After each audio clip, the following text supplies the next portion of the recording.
Welcome to The Explainer. Today, we're getting into a story of friendship, betrayal, and violence that really did change music forever.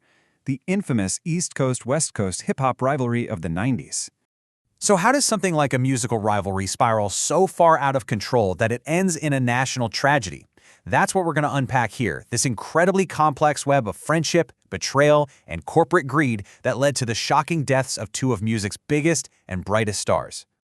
All right, so to really get this, we've got to rewind. We have to go back to the beginning. You have to remember, for its first 15 years or so, the entire universe of hip-hop revolved around pretty much one place, New York City. But soon, the two coasts started developing their own completely distinct identities. So on the East Coast, you had that gritty, sample-heavy sound of boom bap. But then you go out west, and it was all about G-funk, smooth, melodic, totally synth-driven. And this wasn't just about the music, it was a whole culture, from the boots you wore to the stories you told. And that bred this intense regional pride. And well, that's where the friction started. And then you had these two powerhouse labels that basically turned this regional pride into a business model.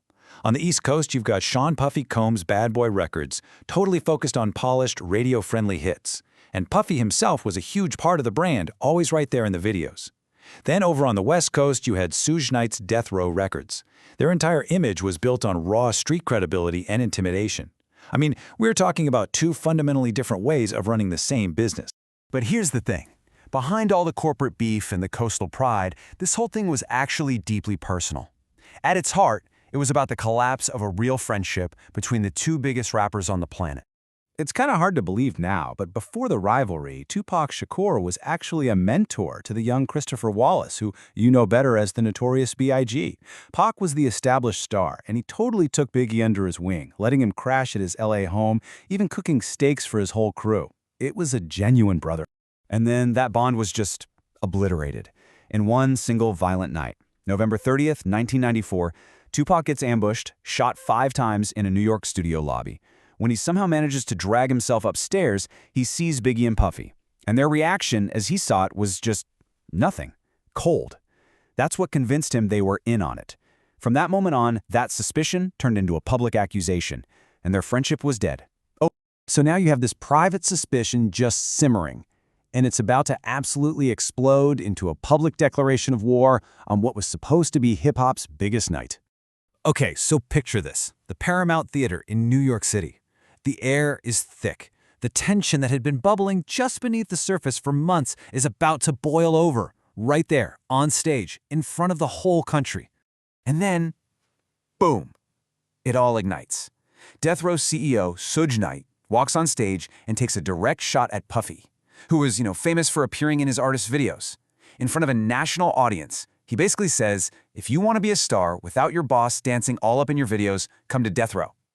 That's not a subtle jab. That is an open declaration of war.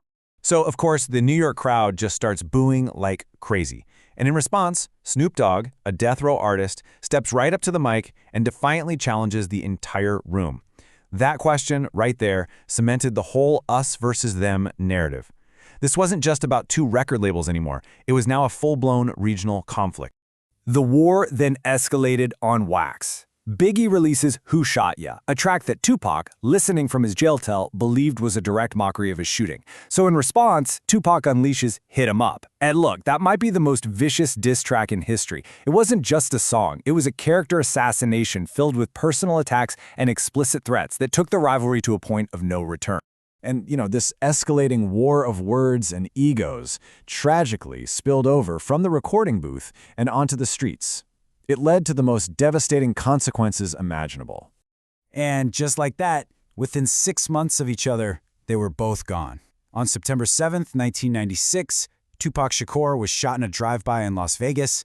Not even 6 months later, on March 9th, 1997, Christopher Wallace was killed in a chillingly similar drive-by shooting in Los Angeles. Tupac was just 25. And Biggie was only 24. The deaths of two of music's brightest stars sent this massive shockwave through the entire industry, forcing a really painful but permanent reckoning. So what came out of all this tragedy? Well, a lot of fundamental shifts, actually. The whole bi-coastal monopoly on hip-hop was finally broken, which allowed artists from the South like Outkast to rise.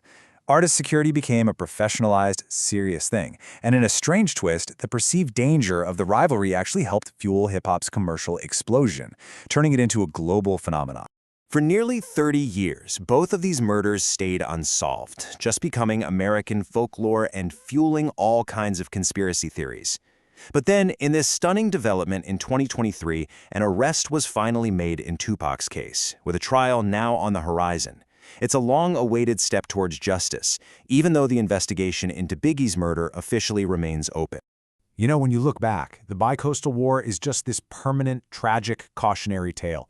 It forces us to ask, what happens? What are the costs when artistic expression, personal ego, and corporate profits all mix in the most volatile way possible? It left an indelible mark not just on music, but really on the soul of American culture.